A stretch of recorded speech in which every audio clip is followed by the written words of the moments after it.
जो आज के विशेष अतिथि हैं गजेंद्र सिंह जी शेखावत, जो कैबिनेट मिनिस्टर ऑफ इंडिया हैं, केंद्रीय मंत्री हैं, गंगा जल शक्ति मंत्री हैं। तो उनकी तरफ चलेंगे और उनका स्वागत करेंगे। आइए चलते हैं मंत्री जी की तरफ। हेलो सर जी, नमस्कार। नमस्कार मित्र, कैसे हैं? मैं ठीक हूं सर, आप कैसे हैं?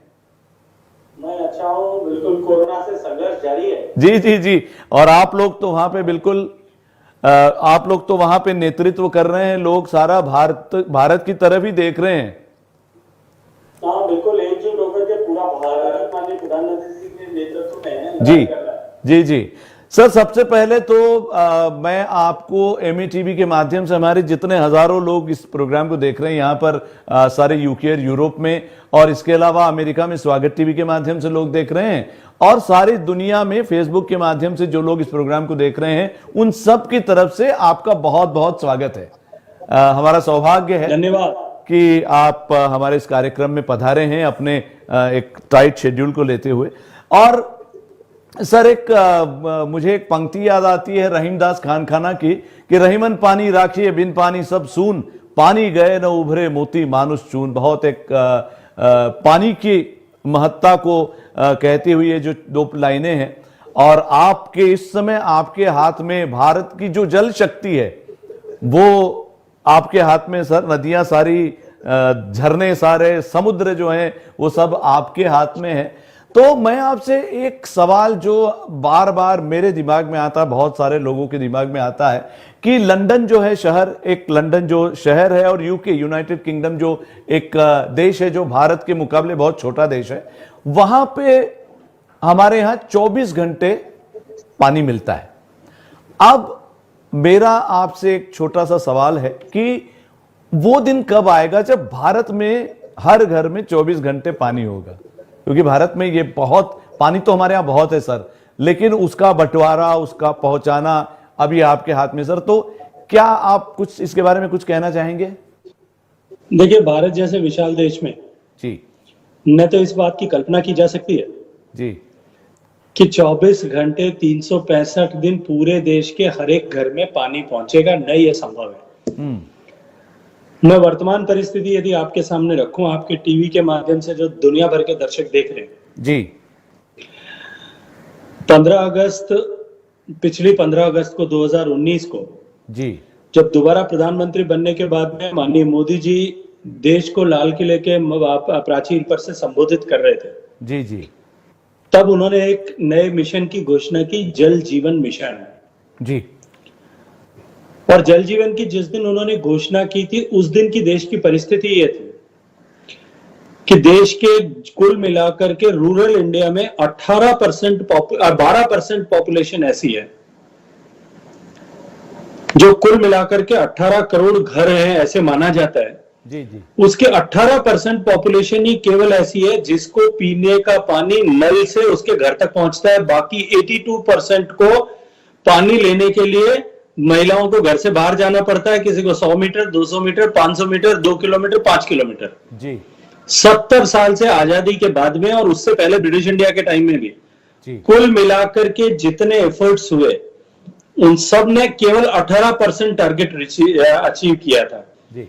इसलिए हमारी प्रायोरिटी जो है वो अभी यह है कि हम हर घर तक पीने का पानी पहुंचाएं, और ये मिशन माननीय प्रधानमंत्री जी के नेतृत्व में इनिशिएट हुआ है जी, कि हम बाय 2024 हर घर तक पीने का पानी नल के माध्यम से पहुंचा दें। और उसके ऊपर अभी हम काम कर रहे हैं। वो that is almost more than $50 billion का वो प्रोजेक्ट जो है वो हमने कंसीव किया है, और we are working on that project. जी जी।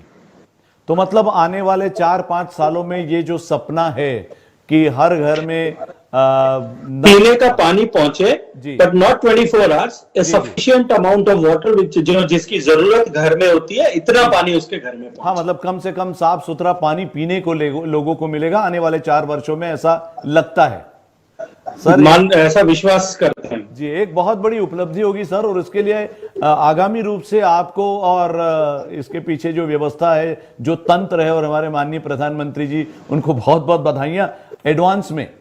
सर, जब Thank you. हम जब भारतीय और विदेशों में बसे भारतीय जो हैं, वो जब जल की बात करते हैं, जब भी पानी की बात करते हैं, तो सबसे पहले हमारे मस्तिष्क में जो एक चित्र आता है वो माँ गंगा का चित्र आता है, गंगा नदी का चित्र। और हर गंगे भागीरथी, हर कोई जब नहाता है तो हम तो बचपन में नहाते समय लोटे से पानी डालते थे तो कहते थे हर गंगे भागीरथी पश्चिमी तीरे। तो अब गंगा नदी की साफ सफाई का अभियान, गंगा नदी द्वारा यातायात का भी बहुत बड़ा एक जो काम चल रहा है, तो इस मामले की जो एक योजना है उसका काम कैसे चल रहा है, उसका प्रोग्रेस, उसके बारे में हमारे दर्शकों को थोड़ा बताइए सर। देखिए, बहुत अच्छा प्रश्न आपने किया है। मां गंगा भारत के लोगों के लिए आस्था का प्रश्न भी है, जैसा आपने कहा, और भारत की लगभग 50% आबादी, मोर प्रिसाइजली अगर मैं बात करूं तो 45% आबादी ऐसी है जी जिसके लाइवलीहुड का आधार भी गंगा नदी है जी।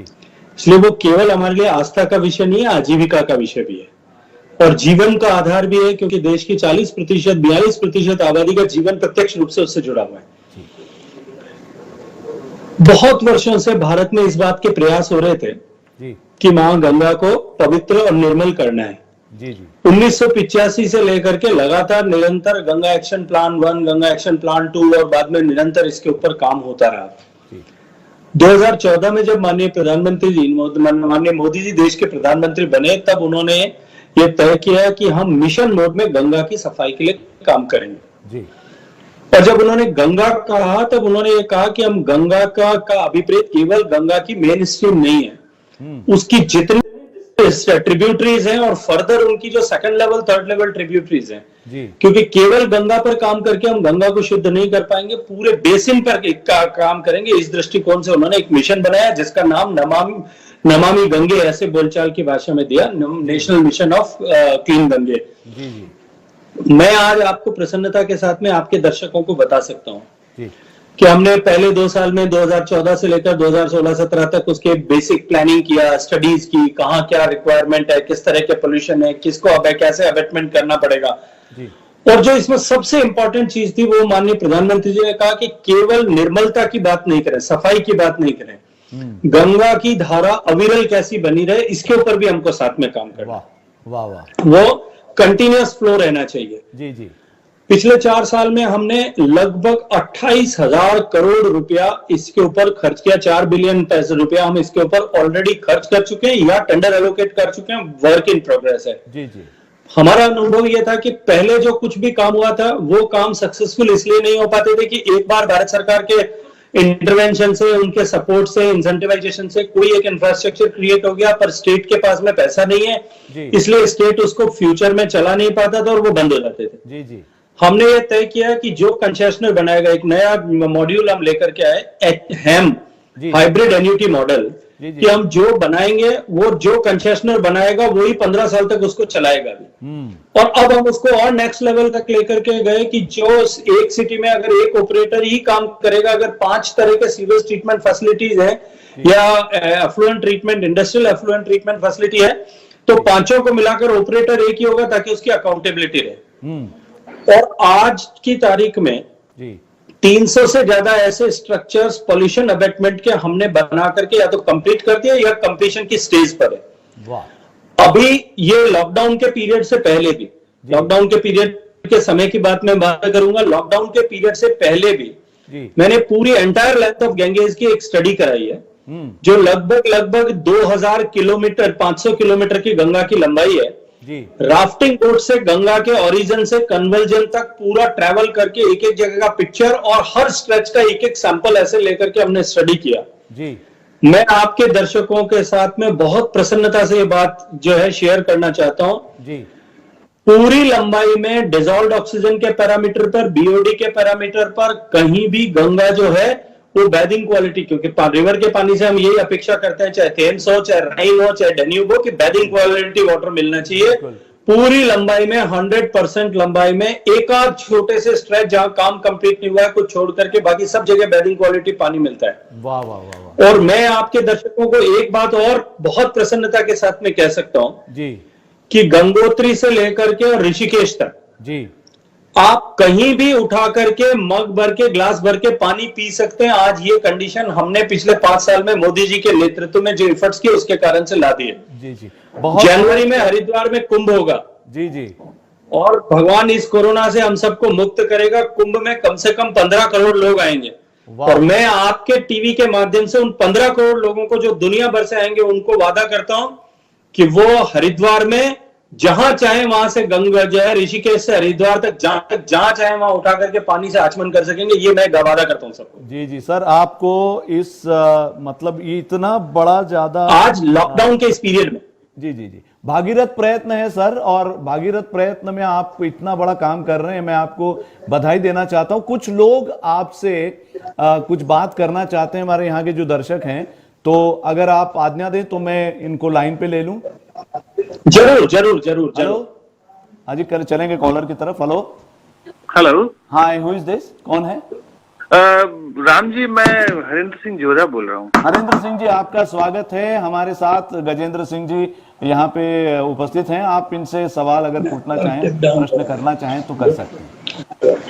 पहला तो मेरी तरफ से कॉन्ग्रेचुलेशंस की ये कोरोना के टाइम पे शायद हो सकता है ये इनका कोई ज्योतिषी राजयोग रहा है कि पहली बार गंगा इतनी साफ हो गई जो हमारी कई सदियां नहीं देख पाई, उतना साफ गंगा हो गई।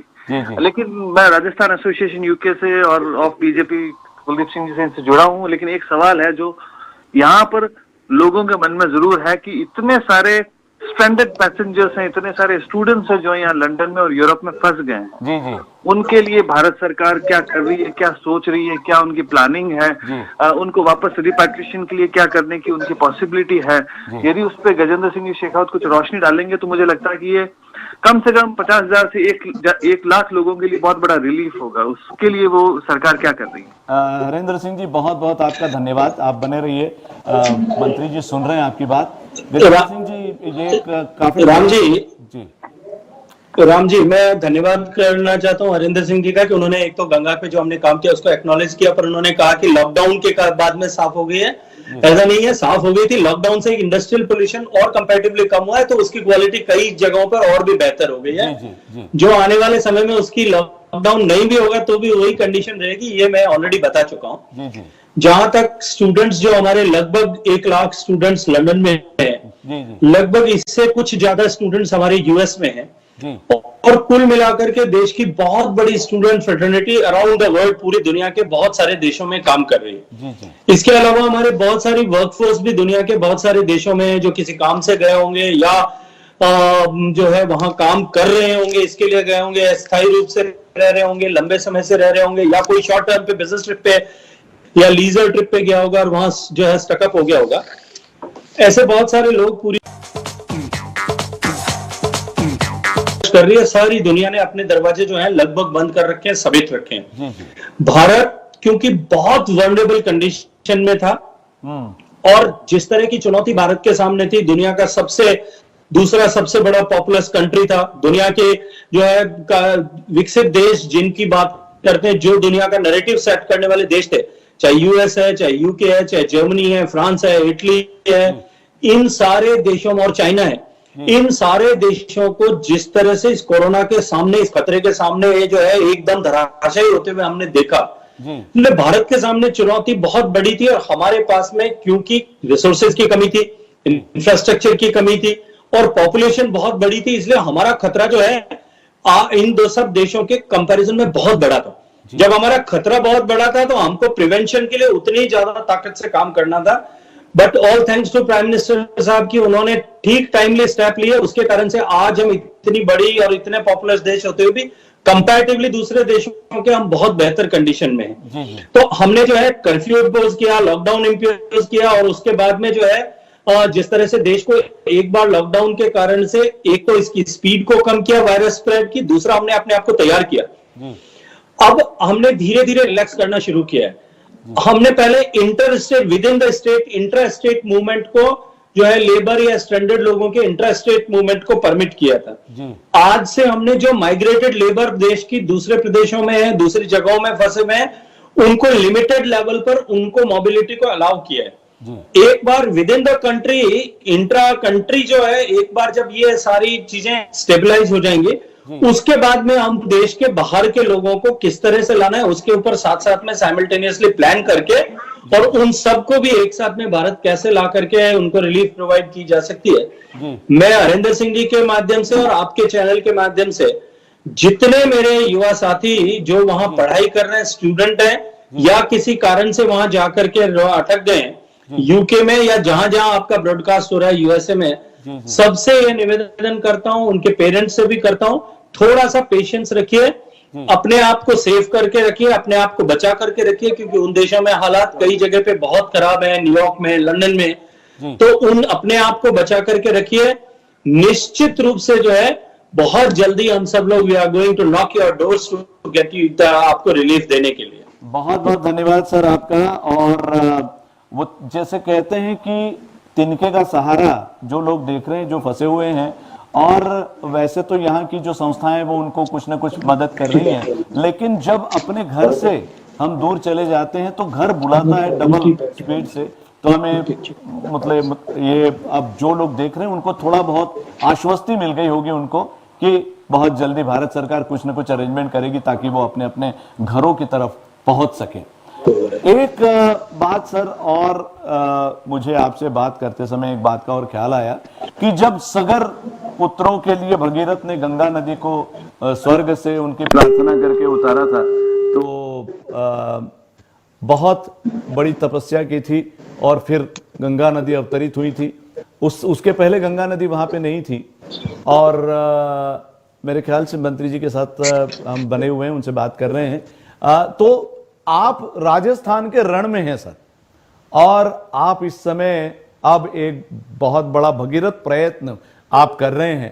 तो इस समय जब आपने इस मंत्रालय की जिम्मेदारी को संभाली, उसके बाद में आपने मोदी जी के नेतृत्व में काम करना शुरू किया, तो अंदर से सर कैसा लग रहा है आपको? कहीं आपको वो सगर वाली अनुभूति हो रही है, फीलिंग हो रही है? तो निश्चित रूप से राम जी बहुत बड़ा विषय जी, और बहुत बड़ा चैलेंज भी है जी। भारत जैसा मैंने कहा दुनिया की दूसरी पॉपुलस कंट्री है जी, और जो है भारत में एवरेज रेनफॉल जो है वो 1150 मिलीमीटर्स के इक्विवेलेंट होते हुए भी आज देश का बहुत बड़ा हिस्सा जो है पानी से डेप्राइव्ड है, पानी की कमी है।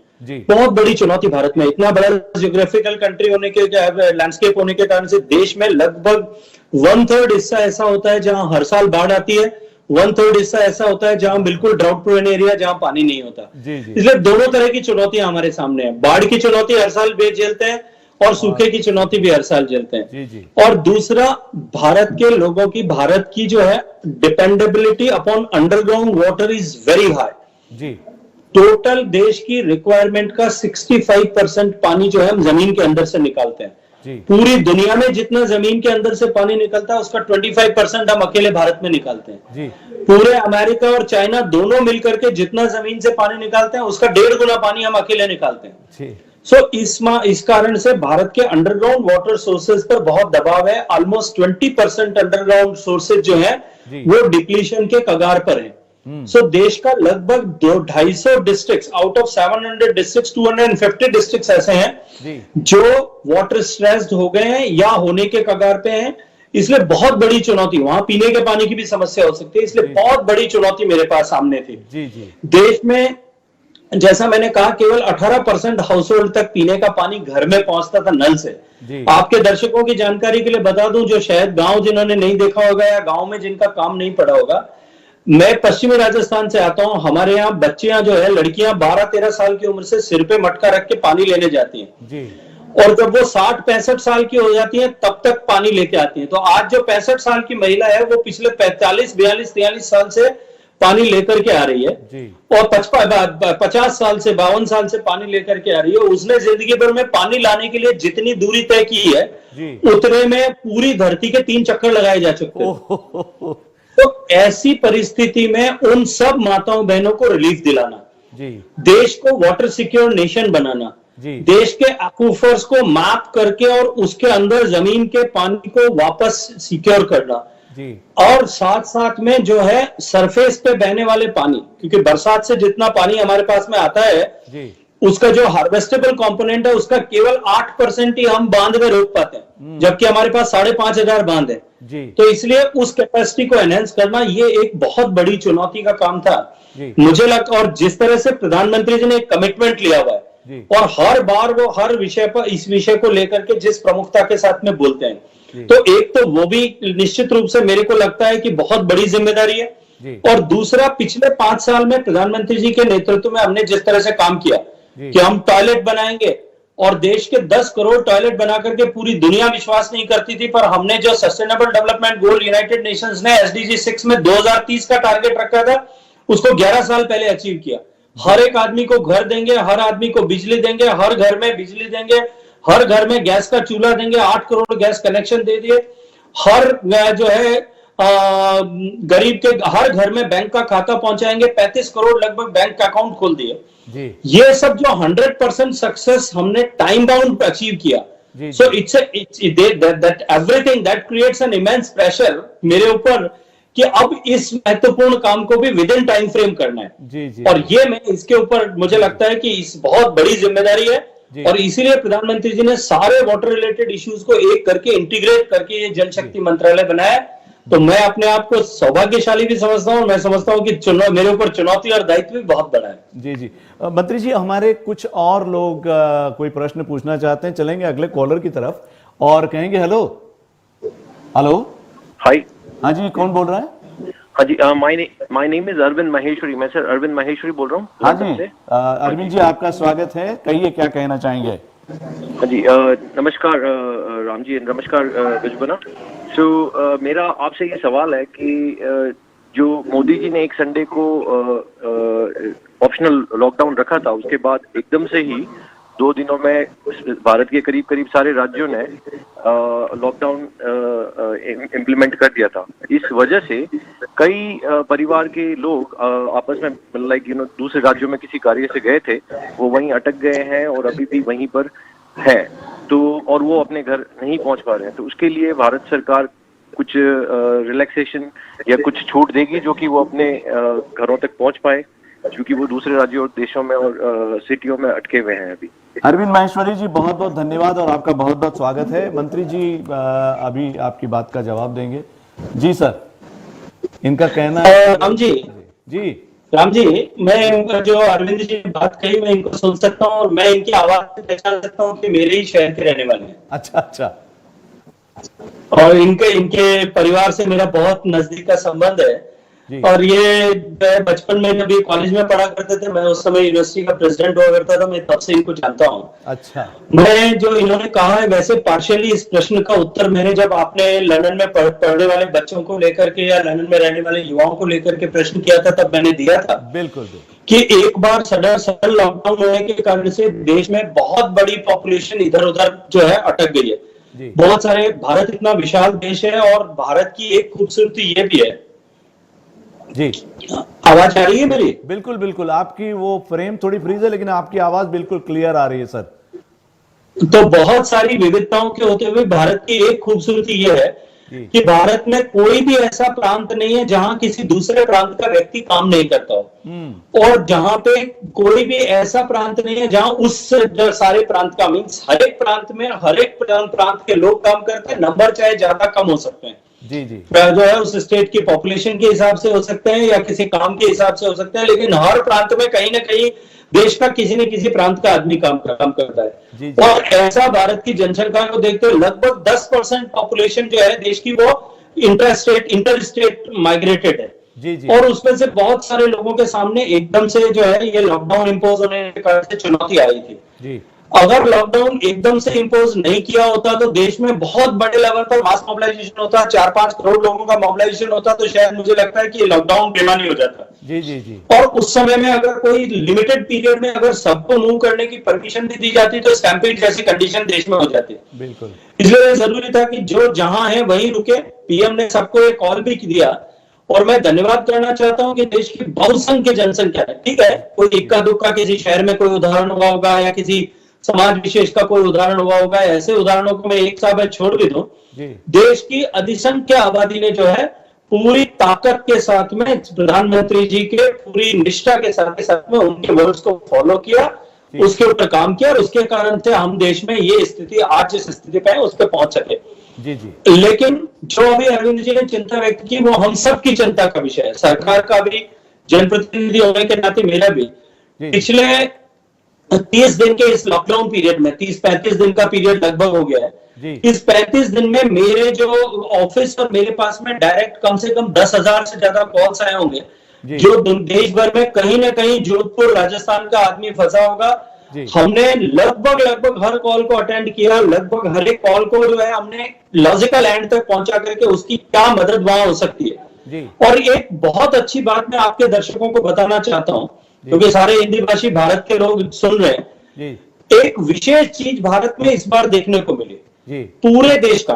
आज मेरा व्यक्तिगत चरित्र कुछ हो सकता है, मेरे परिवार का चरित्र हो सकता है, समाज का चरित्र हो सकता है। पहली बार भारत का राष्ट्रीय चरित्र उद्घाटित हुआ, एक्सपोज हुआ, जब देश के सामने, दुनिया के सामने भारत की एक नजीर आई कि हिंदुस्तानियों ने अपने आप मिलकर के जो नीडी लोग हैं, जो अभावग्रस्त लोग हैं, जिनके पास में किसी चीज की कमी है, उनकी सार संभाल की है। कुल मिलाकर के देश में जो ऐसे 5-7 करोड़ लोग जो इधर उधर कहीं अटक गए थे और जिनको बेसिक मिनिमम फूड और लाइवलीहुड की भी रिक्वायरमेंट थी, वो सारी की सारी सरकार ने तो पूरी की। माननीय प्रधानमंत्री जी ने गरीब कल्याण पैकेज दिया, ये सब हुआ, लेकिन वो पैकेज पहुंचने से पहले के 15-20 दिन तक समाज ने मिलकर के समाज को संभाला, समाज ने मिलकर के अभावग्रस्त को संभाला, समाज ने मिलकर के गरीब को संभाला। ये मेरे को लगता है पूरी दुनिया में कहीं ऐसा एग्जाम्पल नहीं होगा कि जब जिस तरह से भारत के लोगों ने किया, ये निश्चित रूप से एग्जाम्पलरी काम था। सरकार जिस तरह अभी अरविंद जी ने जो चिंता व्यक्त किया, हम इसके ऊपर काम कर रहे हैं। और आज ही आदेश हुआ है माइग्रेटरी लेबर को जो है इंटर स्टेट मूवमेंट के लिए आज गाइडलाइंस इश्यू कर दी गई है। मुझे लगता है कि 1-2 दिन अभी ये सिस्टम इवॉल्व होने में लगेंगे, लेकिन अगले 10 दिन में जो है स्मूथली सारा एक्सचेंज ऑफ लोग जहां से आना जाना चाहते हैं, ये लगभग कंप्लीट हो जाएगा। बहुत बहुत धन्यवाद सर। एक और कॉलर यहाँ पे हैं और वो भी कुछ पूछना चाहते हैं आपसे। Hello, good afternoon. Hello, yes, नमस्कार। नमस्कार, मैं ब्रिजमोहन गुप्ता बोल रहा हूँ सर। हाँ जी, ब्रिजमोहन गुप्ता जी, आपका स्वागत है। मंत्री जी आपकी आवाज सुन रहे हैं, कहिए क्या कहना चाहेंगे आप। पहले तो मैं मंत्री जी का आभार प्रकट करूंगा जी कि उन्होंने अपने कीमती समय निकालकर जी हम लोगों को जी हिंदुस्तान में, भारत में जो पानी की प्रॉब्लम है जी उसको जिस ढंग से हमें बताया है जी बहुत ही सराहनीय है। जी और आज हमें पता चल गया है कि शेखावत जी के अंदर हिंदुस्तान में जो कुछ इन्होंने सोचा है पानी के बारे में कि नल के जरिए घर घर में पानी पहुंचाएंगे, अब बिल्कुल पॉसिबल है। बिल्कुल, क्योंकि ये निष्काम काम कर रहे हैं, सेवा कर रहे हैं। तो मैं इनका धन्यवाद करता हूँ। परंतु मेरा प्रश्न ये है कि पाल घर में दो संतों की निर्मम हत्या हो गई, उसके पीछे सच्चाई क्या है? और हमारे जो पार्टी है, सरकार है, वो क्या कर रही है, उसके बारे में क्या सोच रही है?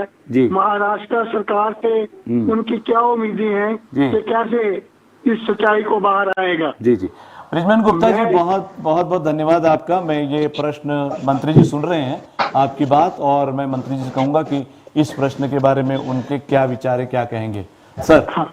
राम जी, ब्रिजमोहन गुप्ता साहब का धन्यवाद जी। और ब्रिजमोहन गुप्ता साहब, निश्चित रूप से पूरे देश इससे लेकर के चिंतित है। जो कुछ घटना हुई वो निश्चित रूप से अत्यंत दुर्भाग्यपूर्ण है, अमानवीय है, अनएक्सेप्टेबल है और अनडिजायरेबल भी है। इस लोकतांत्रिक व्यवस्था में, इस देश में आज 21वीं शताब्दी में ऐसी नृशंस घटना होना निश्चित रूप से जो है वो अशोभनीय है। देश के लिए, पूरे देश की आंखें शर्म से जो है उसके कारण से झुकी है। महाराष्ट्र सरकार ने जो है जो दावा किया है, क्योंकि क्या उसके पीछे कारण रहा होगा विस्तार से क्यों ऐसा हुआ, ये मैं ठोस रूप से तो उसी दिन कह पाऊंगा जब इसकी चार्जशीट फाइल हो जाएगी और सरकार जो अनुसंधान पुलिस कर रही है, पुलिस एक लॉजिकल एंड पर पहुंच जाएगी, उसके बाद ही कर पाऊंगा। लेकिन मोटे तौर पर जैसा महाराष्ट्र सरकार ने बताया है कि ये कंफ्यूजन के कारण से हुआ, वहां उस क्षेत्र में कोई बच्चा चोर गैंग ऐसा सक्रिय है, ऐसा करके, और वहां के लोग थोड़े विजिलेंट थे। किसी ने इनको साधुओं को देख करके जब रोकने की कोशिश की, तेजी से गए और निकलने की कोशिश की, वहां लोगों ने इनका पीछा किया और अनफॉर्चुनेटली जो कुछ हुआ वो सब हमने टीवी में देखा होगा। इसलिए जो कुछ भी हुआ वो निंदनीय है, दुर्भाग्यपूर्ण है, पर ये तय है कि ऐसी घटना की पुनरावृत्ति नहीं हो। इसके लिए इस घटना की समुचित जांच होकर के ऐसे जो लोग भी इसके लिए दोषी थे, चाहे पुलिस के लोग दोषी थे और जो पब्लिक के लोग दोषी थे, उनकी अकाउंटेबिलिटी फिक्स करके उनको जो है अपने किए की सजा निश्चित रूप से मिलेगी और मिलनी भी चाहिए। बृजमोहन गुप्ता जी, आपको उत्तर मिल गया। उम्मीद है कि आप इस उत्तर से संतुष्ट होंगे। और अब एक और कॉलर यहाँ पर अपनी बारी का इंतजार कर रहे हैं, आपसे कुछ निवेदन करना चाहते हैं। Hello, good afternoon. Hello, yes. माननीय मंत्री जी को मेरा सादर प्रणाम। आप कौन बोल रहे हैं? मैं ओम प्रकाश शर्मा बोल रहा हूँ। शर्मा जी, आपका स्वागत है, कहिए। मैं इनका प्रोग्राम सुना और मुझे आशा है इनके सुपरविजन में, इनके निरीक्षण में सेंट्रल वाटर कमीशन और वाटर, मैं वहीं से रिटायर्ड हूँ वैसे, और वो जो एम्बिशन है इनका और जनता की भलाई के लिए कार्य करेंगे, उसमें मैं आशा करता हूँ कि जनता की बहुत भलाई होगी। एक बात मैं अपनी कहना चाहता हूँ, 1987 में मैं रिटायर्ड हुआ हूँ सेंट्रल वाटर कमीशन से, और एक उस समय मेरी एज 42 थी। सब लोगों ने कहा क्यों ऐसा कर रहे हो तो मैं इनको ये कहना चाहता हूँ, मेरे दादाजी भिवानी में गूंगे बहरों के टीचर थे। अच्छा। तो कन्वेंशनल पैटर्न में सिर्फ स्पीच थेरापी उपलब्ध है और साइन लैंग्वेज। तो मैंने कुछ वेदों में, मैं इनको भी खुशी होगी, वेदों से मुझे कुछ ऐसा प्राप्त हुआ है। मैं उदाहरण के तौर पर ये कहूँगा, 2015 में एक फार्माकोलॉजी चाइना की UU2 उनका नाम है, उनको नोबेल प्राइज मिला। किस बात पे? जो TMC थी, ट्रेडिशनल मेडिसिन ऑफ चाइना, तो उसको उन्होंने मॉडर्न मेडिकल साइंस से सिद्ध किया। तो उसमें जो कंपाउंड है वो मलेरिया के लिए 100% दवा है, कुनेन वगैरह से ज्यादा 100 गुना जो है उसका इफेक्ट था। तो ऐसे ही मुझे अथर्ववेद से एक चीज प्राप्त हुई है, उसी टाइम थोड़ा है। मैं सारांश में ये कहूंगा कि जैसा उन्होंने मलेरिया के लिए किया है तो इन्होंने रामचरितमानस जरूर पढ़ा होगा। शर्मा जी, आप अगर अपने प्रश्न को संक्षिप्त रखें, क्योंकि आप ड्रिफ्ट हो रहे हैं। वही वाचाल पंगु चढ़ाई गिरिवर गहन जासु कृपासु दयाल द्रवु सकल कलिमल रहन। तो वो जो नाड़ी अवरुद्ध है उसको अंग्रेजी में कहते हैं regeneration of auditory nerve.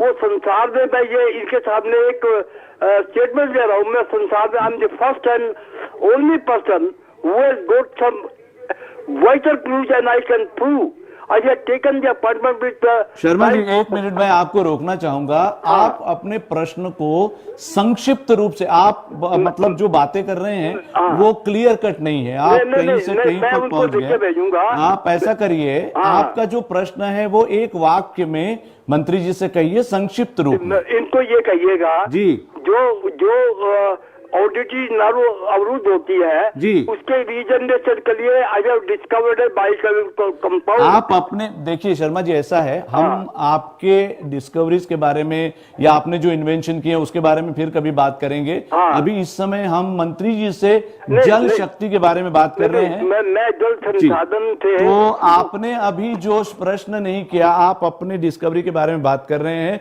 We are talking on a different subject, you are drifted away. So इस समय मैं आपसे माफी चाहूंगा कि आप फिर बाद में बात करें। We will talk about your discovery and invention later on. हम अभी इस समय गजेंद्र सिंह शेखावत जी से बात कर रहे हैं, जो जल शक्ति मंत्री हैं और केंद्रीय मंत्री हैं ये। तो अगर उससे मिलती जुलती कोई बात आपके पास हो तो जरूर पूछिएगा, हम आपका बहुत बहुत स्वागत करेंगे।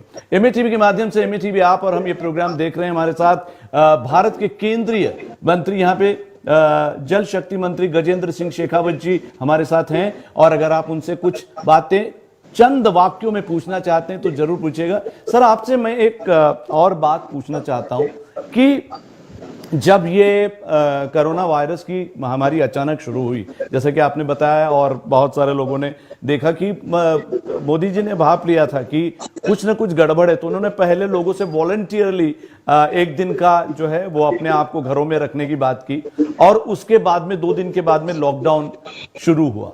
तो उसके चलते, क्योंकि आपके ऊपर, आपके कंधों पर बहुत सारी जिम्मेदारियां हैं, तो उस समय आपको कैसा महसूस हुआ?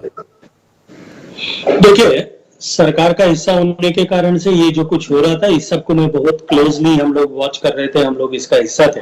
ये जो 22 मार्च को पहली बार जनता कर्फ्यू माननीय प्रधानमंत्री जी ने जो है वो घोषित किया, लोगों से अपेक्षा की कि आप सुबह से शाम तक रहें, वो इस लॉकडाउन के लिए लोगों की मानसिकता बनाने की जो है वो प्री कंडीशन थी कि लोगों उसको बनाया जाए, उसकी तैयारी के लिए था जी। लेकिन ऐसा नहीं है कि उससे पहले हम कुछ नहीं कर रहे थे। 30 जनवरी को जब पहला केस हिंदुस्तान में आया था, उससे पहले से ही हमने चाइना की स्थिति को देखते हुए अपनी प्रिपेयर्डनेस शुरू कर दी थी।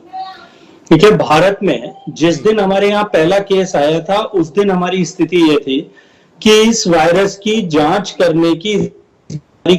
करने की हमारे यहाँ पूरे देश में 132 करोड़ लोगों के देश में केवल एक लैब थी जी, जिसकी कैपेसिटी रोजाना 40 जांच करने की थी जी जी। आज भारत में 350 से ज्यादा लेबोरेटरी जो है वो इसकी जांच कर रही है। हमने उसकी तैयारी की जी। हमने जो है 40 से लेकर के 40,000 जांच आज प्रतिदिन कर सकते हैं, ऐसी क्षमता हमने अर्जित की जी। जो है कोविड रिलीफ को लेकर के हमको जो हॉस्पिटल इंफ्रास्ट्रक्चर तैयार करना था, ये मानते हुए कि हमको किसी भी आपदा तक, जैसी चाइना में आई है, वुहान में आई है, अमेरिका में जैसी स्थिति है, लंदन में जैसी स्थिति है, वैसी स्थिति भारत में आएगी। भारत की जो है आबादी को देखते हुए जो तैयारी करनी थी, वो सारी तैयारी हमने कर ली थी या कर रहे थे जी जी। इसलिए ऐसा नहीं है कि केवल 22 तारीख को ये हुआ था, उससे पहले से सरकार माननीय प्रधानमंत्री जी के नेतृत्व में पूरी जो है शक्ति के साथ में जुटी थी, काम कर रही थी। और ये हमने फॉरेन से आने वाले लोगों को जो है उनकी स्क्रीनिंग शुरू किया, फिर उसके ऊपर बैरियर लगाया, फिर हमने उनको आना बंद किया। ऐसे डिफरेंट स्टेजेस में अलग अलग तरह से इसको लेकर के काम हुआ है जी जी। सर, एक बार फिर से मैं यही कहूंगा, आपकी बातों से एक बात तो सर जाहिर है कि आपके कंधों पर जो भार दिया गया है, आपके कंधे बहुत मजबूत हैं, क्योंकि जल को संभालना ये किसी सामान्य व्यक्ति की बात नहीं है, भगीरथ प्रयत्न है सर। और मैं आपको बहुत बहुत बधाई देना चाहता हूं, और भारत सरकार को, आपको इस पद को देने के लिए भारत सरकार को बहुत सारी बधाइयां, और आपके और आपके परिवार को इस संकट के समय में आप सुरक्षित रहिए और बाकी लोगों को सुरक्षित रखिए। बहुत बहुत धन्यवाद एमई टीवी की तरफ से, बहुत बहुत धन्यवाद। नमस्कार। नमस्ते। सब लोग वहां ठीक से रहें, बस ऐसा निवेदन है, जहां हैं वहां ठीक से रहें और बी पेशेंट। हम सब लोग आपके साथ में, and certainly we are going to knock your door soon. Thank you sir, thank you very much. Thank you, thank you. तो साहब, ये थे गजेंद्र सिंह शेखावत जी, जो जल मंत्री, जल शक्ति मंत्री हैं भारत के केंद्रीय मंत्री। और अब इससे पहले कि हम आप लोगों से फिर बातचीत का सिलसिला शुरू करेंगे, लेते हैं एक छोटा सा ब्रेक, उसके बाद एक गीत, और उसके बाद फिर से आपकी तरफ लौटेंगे। स्टे ट्यून, जाइएगा मत।